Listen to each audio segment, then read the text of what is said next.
जय हिंद दोस्तों, रक्षित खन्ना के इस चैनल में आपका स्वागत है। दोस्तों, आज के इस वीडियो में मैं आपको 5 महत्वपूर्ण जानकारियां दूंगा, जैसा कि आप पीछे बोर्ड पर देख रहे हैं।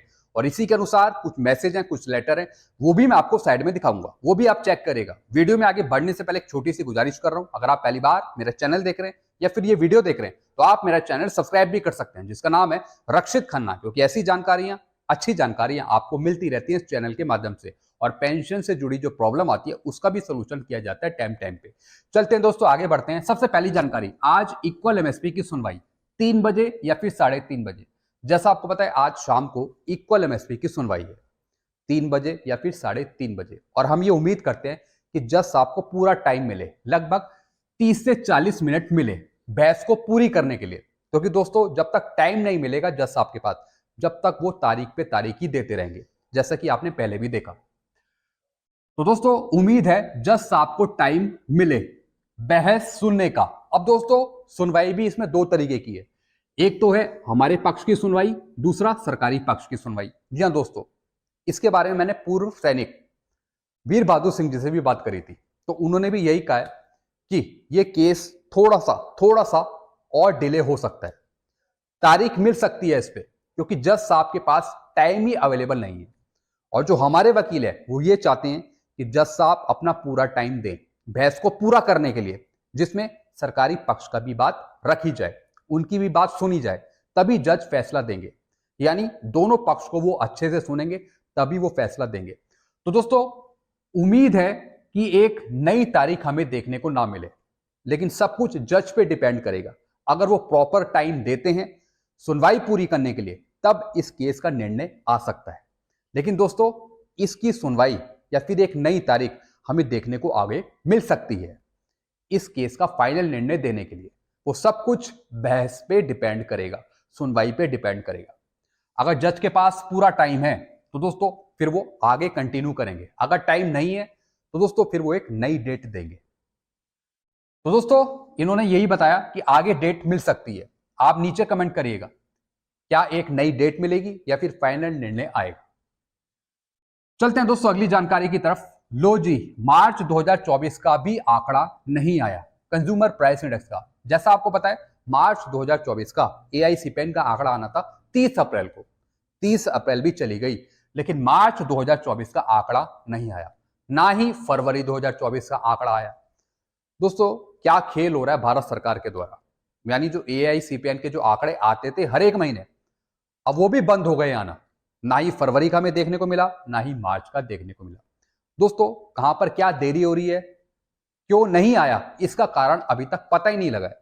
किस वजह से श्रम ब्यूरो की साइट पे ये आंकड़े अपलोड नहीं हुए, इसका अभी कारण किसी को नहीं पता है। आरटीआई के बेस पर भी जवाब मांगा गया, लेकिन उसका आंसर कब आएगा वो भगवान ही मालिक है। लेकिन दोस्तों, मैं अपने तरीके से ये पता लगाने की कोशिश कर रहा हूं। जैसा आपको पता है, हमारा जो डिपार्टमेंट है वो सिविल डिपार्टमेंट है, तो हमारे भी जो लेटर हैं, पर्चे हैं, वो जाते रहते हैं मिनिस्ट्री के पास। तो हम ये कोशिश करेंगे ये पता लगाने की कि भारत सरकार ने, श्रम मंत्रालय ने अभी तक फरवरी और मार्च के आंकड़े क्यों नहीं दिए। फिर मैं आपको आगे बताऊंगा कुछ दिन बाद। तो दोस्तों, ये आंकड़े आना बहुत जरूरी है, नहीं तो हमें पता नहीं लगेगा कि जुलाई 2024 से कितना % डीएडीआर होगा और क्या भारत सरकार की मर्जिंग की तैयारी चल रही है। क्योंकि दोस्तों, अगर ऐसे आंकड़े नहीं आते हैं तो इसका मतलब है कि भारत सरकार कुछ और प्लान ना करे। यह भी देखने वाली बात होगी। ऐसा ना हो कि आगे आने वाले महीनों में आपका डीएडीआर मर्ज देखने को मिले। क्योंकि दोस्तों, मैं किसके बेस पर कह रहा हूं, क्योंकि फरवरी का आंकड़ा नहीं मिला है, ना ही मार्च का आंकड़ा मिला है। तो दोस्तों, कुछ और प्लानिंग कर सकती है यहाँ पे भारत सरकार, ये आगे आने वाले टाइम पर ही पता लगेगा। तो सबसे पहले हम ये पता लगाएंगे कि ये दोनों महीने के आंकड़े अभी तक क्यों नहीं आए, इसका क्या कारण है। चलते हैं दोस्तों अगली जानकारी की तरफ। सरकार ने कहा हमने एमएसपी बिल्कुल ठीक दी है। जी हां दोस्तों, सरकार की कुछ रिकमेंडेशन है मिलिट्री सर्विस पे, जिसमें उन्होंने बताया कि जो हमने एमएसपी दी है वो बिल्कुल ठीक दी है। यानी ओआरजेसीओस को 5200 दी है, वो बिल्कुल ठीक दी है। ऑफिसर्स को 15500 दी है, वो बिल्कुल ठीक दी है। एमएनएस को जितनी दी है वो ठीक है। यानी अलग अलग एमएसपी डिवाइड करी है रैंकों के हिसाब से। लेकिन दोस्तों, कहानी कुछ और है। मिलिट्री सर्विस पे किस वजह से दी जाती है, इसके बारे में शायद भारत सरकार ना जानती है, तभी उन्होंने अलग अलग मिलिट्री सर्विस पे डिवाइड करी है। जैसे कि 15,500, 5,200। तो दोस्तों सरकार से अगर आप मिलिट्री सर्विस पे मांगे बढ़ाकर या फिर 15,500 मांगे तो वो नहीं देगी, वो बिल्कुल आपको मना कर देगी। तो दोस्तों जब सीधी उंगली से घी नहीं निकलता तो फिर उंगली टेढ़ी करनी पड़ती है। तो दोस्तों कोर्ट कोर्ट ही एक रास्ता है, कोर्ट ही एक रास्ता है जो आपकी एमएसपी बढ़ा सकता है या फिर इक्वल कर सकता है। कोर्ट के थ्रू ही ये काम होगा। तो दोस्तों हम ये चाहते हैं कि जल्दी से जल्दी इसका फाइनल निर्णय आए और भारत सरकार पे प्रेशर बनाया जाए इक्वल एमएसपी करने का या फिर बढ़ाने का। ज्यादा से ज्यादा जो सरकार है वो आपकी एमएसपी बढ़ाएगी, आपकी एमएसपी बढ़ा देगी वो। लेकिन अगर 15,500 करनी है तो दोस्तों कोर्ट का फैसला यहां पे डिसाइड होगा, कोर्ट का फैसला यहां पे डिसाइड होगा। क्योंकि दोस्तों ये भी जानती है सरकार कि किस तरीके से इंटरनल मामलों में कैसे चीजें चेंज करी जाती हैं। ये भी इंटरनल पॉलिसी है, एक नीतिगत फैसला है। तो दोस्तों कोर्ट के द्वारा ही ये पॉलिसी चेंज होगी, कोर्ट के द्वारा ही ये रिकमेंडेशन चेंज होगी। तो इसलिए हम चाहते हैं कि इक्वल एमएसपी हो, एमएसपी बढ़ाई जाए और ओआरजे से उसको उनका हक मिल सके। क्योंकि दोस्तों सरकार नहीं देगी, सरकार यहां पे नहीं देगी, लेकिन कोर्ट दिलवाएगा, कोर्ट जरूर दिलवाएगा। और यह भी देखने वाली बात है कि सरकार कोर्ट के आदेश पर कितना चलती है निर्णय के बाद, यह भी देखने वाली बात होगी। तो हम सब फेवर करेंगे कि आपकी एमएसपी 15,500 हो जाए। चलते अगली जानकारी की तरफ। मेजर जनरल सतबीर सिंह जी ने और इनकी टीम ने डाले पूर्व सैनिकों की मांगों को मनवाने के लिए अलग अलग कोर्ट में केस। जी हां दोस्तों, मेजर जनरल सतबीर सिंह जी की टीम ने अलग अलग कोर्ट में केस डाले हुए हैं पूर्व सैनिकों की मांगे मनवाने के लिए। क्योंकि उन्होंने भी देख लिया कि भारत सरकार कोई भी मांग नहीं मान रही, कोई भी बात नहीं सुन रही, तो इन्होंने अलग अलग कोर्ट में आपके केस डाले हुए हैं। और दोस्तों इसमें केस है विडो की पेंशन कम ना हो। जैसा आपको पता है पूर्व सैनिक की डेथ हो जाती है, उसके बाद पेंशन कम कर दी जाती है, जो फैमिली पेंशन मिलती है 60% हो जाती है, कम कर दी जाती है। और ऐसी बहुत सी परिस्थिति हैं जिसमें पेंशन कम होने से परिवार का खर्चा नहीं चलता, विडो को परेशानी होती है, जो पूर्व सैनिक की पत्नी है उसे परेशानी होती है। तो इसलिए फुल पेंशन मिलनी चाहिए आजीवन भर पत्नी को, स्पाउस को, जब तक कि पत्नी की डेथ नहीं होती है। तो दोस्तों यहां पर यह डिमांड रखी गई है और इसका एक केस सुप्रीम कोर्ट में डाला गया कि जो पूर्व सैनिक की पत्नी है उसको फुल पेंशन मिले पूर्व सैनिक की डेथ के बाद, उनकी पेंशन कम ना हो। फिर दोस्तों यह है एक पॉलिसी मैटर, ये एक पॉलिसी मैटर है। रूल्स रेगुलेशन रिकमेंडेशन के आधार पे ये रूल्स में लिखा गया। किस रूल में लिखा गया है? अंडर सिविल रूल 1970, इसमें यह लिखा गया कि अगर पेंशनर की डेथ होती है दोस्तों उसके बाद फैमिली पेंशन रिड्यूस होगी, कम होगी। यह रूल्स में लिखा गया है। और यह भी लिखा गया है कि वो इसलिए होती है क्योंकि वाइफ या फिर स्पाउस जॉब नहीं कर रही, पेंशनर ने जॉब करी, पेंशनर ने जॉब करी या फिर पूर्व सैनिक ने जॉब करी, तो उसका हक पूरा उसे पेंशन पे मिला, फुल पेंशन मिली। लेकिन जब उसकी डेथ हो गई तो उसके बाद वाइफ ने स्पाउस को तो जॉब करी नहीं, तो इसलिए कुछ टाइम पीरियड तक फुल पेंशन मिलेगी और फिर उसके बाद वो पेंशन कम हो जाएगी वाइफ की, स्पाउस की। ये यहां पे गवर्नमेंट की पॉलिसी बनाती है, गवर्नमेंट की पॉलिसी यहां पे कहती है।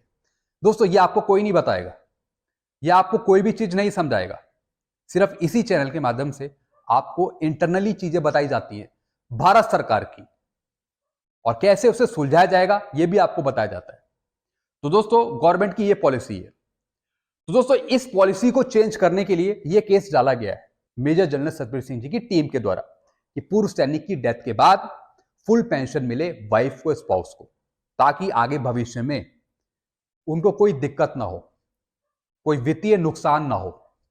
इस वजह से अच्छी डिमांड है दोस्तों, ये फुल पेंशन मिलनी चाहिए वाइफ को, स्पाउस को। लेकिन दोस्तों अगर ऐसा होता है तो फिर बाकी पेंशनर का क्या होगा? फिर वो भी डिमांड करेंगे। अब दोस्तों इसमें स्टेट के पेंशनर हैं, इसमें सिविल के पेंशनर्स हैं, इसमें कुछ और राज्य के पेंशनर्स हैं, वो डिमांड करेंगे कि जब सुप्रीम कोर्ट का यह फैसला आएगा कि वाइफ को, स्पाउस को फुल पेंशन दी जाए आजीवन पर, तो सब पेंशनर यही चाहेंगे कि उनके हक में भी ये फैसला हो। और दोस्तों फिर भारत सरकार क्या करती है ये देखने वाली बात होगी। लेकिन कोई बात नहीं दोस्तों, हम आशावादी हैं, हम हमेशा अच्छा ही सोचते हैं, जो भी होगा अच्छा होगा। बाकी देखेंगे आगे क्या होगा फ्यूचर में, वो बात की बात है। लेकिन जो अभी हो रहा है कम से कम उसके बारे में तो हम अच्छा सोचें। दोस्तों ये केस डाला हुआ है मेजर जनरल सतबीर सिंह जी ने। फिर है दोस्तों एवरेज को खत्म करना, ये मैं आपको पहले भी बताया हूं। ओआरओपी में जब तक एवरेज रहेगा जब तक आपको मैक्सिमम पेंशन नहीं मिलेगी, तो इसलिए एवरेज को हटाना पड़ेगा। एवरेज को हटाएंगे, इसकी जगह कोई दूसरा फॉर्मूला एडॉप्ट करेंगे, जैसे कि नोशनल मैक्सिमम या फिर कोई और तरीका, तब ओआरओपी में आपको असली पेंशन मिलेगी, बढ़ी हुई पेंशन मिलेगी, मैक्सिमम पेंशन मिलेगी। तो यह केस भी डाला हुआ है मेजर जनरल सतबीर सिंह जी ने कि एवरेज को हटाया जाए, नोशनल मैक्सिमम दिया जाए। फिर दोस्तों एक और डिमांड रखी गई है कि एडिशनल पेंशन का लाभ 80 स्टार्टिंग पर मिले, ना कि 80 साल खत्म होने के बाद। तो एक डिमांड ये भी रखी गई है, क्योंकि दोस्तों ऐसे बहुत से केस हैं जो पेंशनर के फेवर में गए हैं। जैसे ही उनके 80 साल स्टार्ट हुए जब से उनको एडिशनल पेंशन दे रहे हैं, यानी जब आपकी 79 खत्म होगी, 79 आपकी खत्म होगी, जैसे आपका 80 स्टार्ट होगा तब आपको उस महीने एडिशनल पेंशन बढ़ी हुई मिलेगी 20%। लेकिन बहुत से डिपार्टमेंट, इवन हमारा डिपार्टमेंट भी 80 साल खत्म होने के बाद ही एडिशनल पेंशन दे रहा है। तो दोस्तों ये सब कोर्ट का मैटर है। अगर आप इंडिविजुअली केस करेंगे, अगर कोर्ट ये फैसला देता है कि एडिशनल पेंशन आपको 80 स्टार्टिंग पे दिया जाए, तब आपको डिपार्टमेंट देगा, हर एक पेंशनर को अभी नहीं मिलेगा। तो दोस्तों जो कोर्ट केस करेंगे, जो जीतेंगे, उन्हीं को यहां पे फायदा मिल रहा है। अब ये पता नहीं कि ऐसा गवर्नमेंट क्यों कर रही है या फिर ऐसा क्यों हो रहा है, मिलना तो सबको ही चाहिए। फिर दोस्तों लास्ट जानकारी है, एरियर स्लिप और अप्रैल की पेंशन स्लिप आपकी अपलोड हो गई है स्पर्श पे। तो आप स्पर्श पे लॉगिन करिए, डॉक्यूमेंट सेक्शन पे आइए, वहां पे अप्रैल का महीना सेलेक्ट करिए, ईयर सेलेक्ट करिए और आप अपनी दोनों शीट देख पाएंगे, जो आपको एरियर मिला 3 महीने का डीआर का और अप्रैल की पेंशन जो मिली तो उसकी स्लिप जनरेट हो गई। तो आप ये दोनों चीजें देख सकते हैं। तो दोस्तों ये कुछ जानकारियां थी जो मैंने आपको समझाई। आप नीचे कमेंट करके बताइए क्या आज इक्वल एमएसपी पर फाइनल रिजल्ट आ जाएगा या फिर एक और नई तारीख देखने को मिलेगी। वीडियो आपको अच्छा लगता है वीडियो को लाइक करें और इस चैनल को सब्सक्राइब कर सकते हैं जिसका नाम है रक्षित खन्ना, क्योंकि ऐसी जानकारी अक्सर आपको मिलती रहती है इस चैनल के माध्यम से। Thank you so much.